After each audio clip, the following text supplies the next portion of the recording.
आपसी संबंधों को लेकर अक्सर कहा जाता है कि अगर दो लोगों के बीच कोई तीसरा जगह बनाने की कोशिश करे तो दो लोगों के संबंधों की माला भी टूटने लगती है। अंतर्राष्ट्रीय स्तर पर बीते 2 वर्षों में कुछ ऐसा ही नजारा देखने को मिल रहा था भारत और रूस के रिश्तों में, जहां इन दोनों देशों के बीच कभी अमेरिका तो कभी चीन अपनी जगह तलाश रहे थे। गौरतलब है कि वैश्विक स्तर पर भारत और रूस की दोस्ती की मिसाल पेश की जाती रही है। हालांकि बीते कुछ वर्षों में इनके संबंधों में तल्खी जरूर नजर आई, लेकिन वो कहते हैं ना कि वक्त सबका इलाज कर देता है। कूटनीतिक स्तर की दूरी को इन दोनों देशों ने आपसी मतभेदों का रूप लेने नहीं दिया। यही कारण है कि जहां एक तरफ रूस यूक्रेन युद्ध में पूरा विश्व रूस के खिलाफ खड़ा था, तो उसका सबसे पुराना दोस्त भारत खामोशी से उसके साथ था। लेकिन यूक्रेन पर रूसी हमले के बाद रूस और चीन के बीच तेजी से बढ़ती नजदीकियों ने पूरी वैश्विक बिरादरी का ध्यान अपनी ओर खींचा। हालांकि इस कश्मकश के बीच भारतीय विदेश मंत्री एस जयशंकर रूस पहुंचे। मॉस्को पहुंचकर विदेश मंत्री भारत रूस संबंधों का पन्ना पलटते नजर आए। गौरतलब है कि पिछले 2 वर्षों से अधिकांश समय में भले ही उसने यूक्रेन पर तटस्थता बनाए रखी थी और रूस के साथ तेजी से व्यापार बढ़ाया था, ऐसे में भारतीय विदेश मंत्री का रूस की धरती पर पहुंचना एक बड़ा संकेत देता है। इन सब के बीच यह सवाल उठाना लाजमी है कि भारतीय विदेश मंत्री के रूस जाने से भू राजनीतिक स्तर पर क्या प्रभाव पड़ेगा। वहीं बीते वर्षों में भारत और रूस के रिश्तों में क्या बदलाव नजर आए हैं, वहीं दोनों देशों के रिश्तों का अंतर्राष्ट्रीय स्तर पर क्या असर नजर आता है।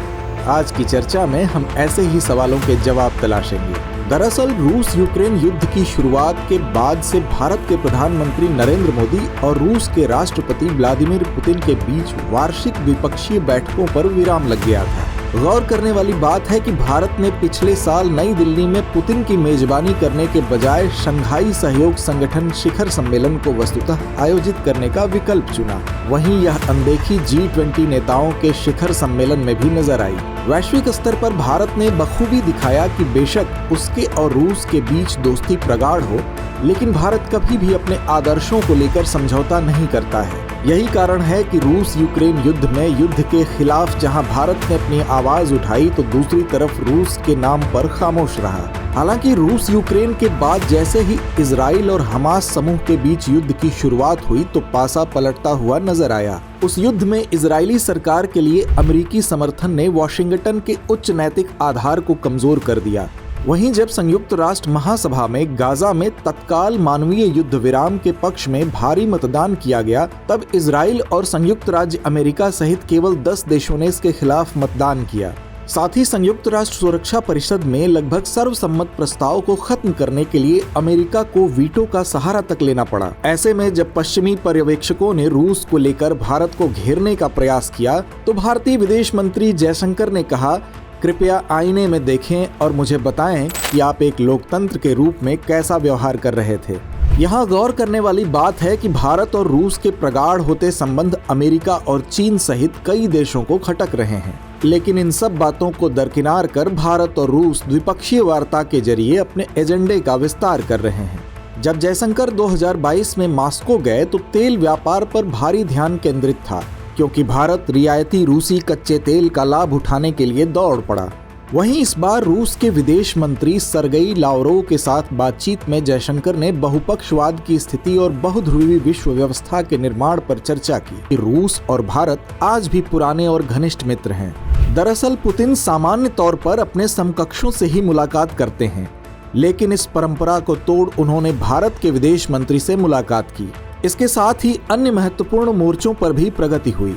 दरअसल अपनी रक्षा आपूर्ति को स्वदेशी बनाने की तलाश में भारत लंबे समय से संयुक्त विकास साझेदारी की उम्मीद कर रहा है। ऐसे में भारत और रूस अब संयुक्त रूप से सैन्य प्रौद्योगिकी विकसित करने के प्रयास में जुट गए हैं। हालांकि यह कोई पहला मौका नहीं है जब भारत और रूस रक्षा प्रौद्योगिकी के स्तर पर एक साथ काम कर रहे हों। इसके पहले भी ब्रह्मोस, सुखोई जैसे शक्तिशाली मिसाइल और जेट भारत को रूस की सहायता से प्राप्त हुए हैं। इसके अलावा दोनों देशों के व्यापारिक आंकड़ों पर नजर डालें तो वित्तीय वर्ष 2021-22 में भारत और रूस का द्विपक्षीय व्यापार 13 अरब डॉलर था। वहीं दोनों देशों के बीच अप्रैल 2022 से द्विपक्षीय व्यापार बढ़कर 27 अरब डॉलर का आंकड़ा छू गया। 13 अरब से 27 अरब डॉलर होने में सबसे बड़ा योगदान भारत के तेल और उर्वरक आयात का है। जब यूक्रेन पर रूस ने हमला किया तब से भारत को रूस से सस्ता तेल मिलना शुरू हुआ था। भारत रूस संबंधों की व्यापारिक गति को देखकर अमेरिका कहीं न कहीं भारत को आंख दिखाने का प्रयास कर रहा है। अमेरिका को इन परिस्थितियों में ऐसा लग सकता है कि भारत संयुक्त राज्य अमेरिका की बजाय रूस को चुनने के लिए प्रलोभित हो सकता है। वहीं हाल के महीनों में वॉशिंगटन के साथ संबंधों में खटास तब आई जब अमेरिका ने आरोप लगाया कि भारत सरकार के एक अधिकारी ने न्यूयॉर्क में हत्या की साजिश का निर्देश दिया था। यही कारण माना जा रहा है कि अमेरिकी राष्ट्रपति जो बिडेन ने बाद में इस महीने के अंत में भारत के गणतंत्र दिवस परेड के लिए नई दिल्ली की यात्रा करने के निमंत्रण से अपने हाथ पीछे कर लिए। इस त्रिकोण में चीन भी अपनी जगह तलाशने में लगा हुआ है। चूंकि चीन की हमेशा से कोशिश रहती है कि कैसे अमेरिका समेत पश्चिमी जगत को ओवरटेक किया जाए, बात चाहे वैश्विक व्यवस्था की हो या अर्थव्यवस्था की, चीन अब पश्चिमी जगत को रोकना चाहता है। चीन की यह कोशिश भी रूस को उसके करीब लाती है। इसका मतलब ये हुआ कि चीन के साथ रूस की साझेदारी का संबंध अमेरिका और पश्चिम को रोकने से है। इन तमाम वजहों के चलते ही यूक्रेन संकट में चीन अब तटस्थ मुल्क नहीं रहा, वह स्पष्ट रूप से रूसी खेमे में आ चुका है। बीते दिनों चीनी राष्ट्रपति शी जिनपिंग का मॉस्को दौरा इसी की एक बानगी थी। अंतर्राष्ट्रीय समीकरण में इसे अहम शिफ्टिंग के तौर पर देखा जा रहा है, लेकिन इसमें सिर्फ इतना ही नहीं हुआ है। चीन रूस साझेदारी में रूस स्पष्ट तौर पर जूनियर पार्टनर बन गया है। हम ऐसा इसलिए कह रहे हैं क्योंकि चीन एक ओर रूस को हथियार सप्लाई कर रहा है तो दूसरी ओर चीन ने रूस से प्राकृतिक गैस के आयात में 50% का इजाफा कर लिया है। रूस के आर्कटिक गैस फील्ड यमाल से मंगोलिया के रास्ते एक गैस पाइपलाइन चीन पहुंचेगी, जो दूसरी सबसे लंबी गैस पाइपलाइन होगी। इसे पावर ऑफ साइबेरिया 2 का नाम दिया जा रहा है। रूस के साथ चीन ऊर्जा साझेदारी के जरिए ऊर्जा सुरक्षा को और मजबूत करना चाहता है और यह रणनीतिक साझेदारी के लिए बेहद अहम है। इन तमाम वजहों के चलते रूस चीन साझेदारी में रूस चीन का जूनियर पार्टनर बनता दिख रहा है। इससे ऐसा प्रतीत होने लगा है कि चीन भारत के साथ रूस के संबंध को सीमित कर सकता है। भारत और रूस के रक्षा संबंधों को भी चीन सीमित कर सकता है। दूसरी ओर हथियारों के मामले में स्पष्ट रूप से रूस चीन के लिए भारत की तुलना में कहीं अधिक महत्वपूर्ण ग्राहक है। यही वजह है कि रूस अपने कुछ ज्यादा उन्नत प्लेटफॉर्म चीन को तो बेचता है, लेकिन भारत को नहीं बेचता। इसमें सुखोई 35 लड़ाकू विमान और S-400 सिस्टम भी शामिल है। हालांकि चीन को बेचने के कुछ साल बाद रूस ने S-400 सिस्टम भारत को भी निर्यात किया।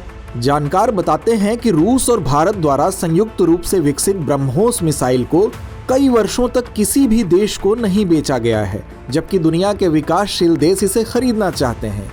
इस बारे में कहा जा रहा है कि रूस किसी भी ऐसे देश को मिसाइल बेचने का इच्छुक नहीं था जो चीन के खिलाफ इसका इस्तेमाल कर सकता है। यही वजह है कि सालों से ब्रह्मोस निर्यात की संभावना बाधित हो रही है।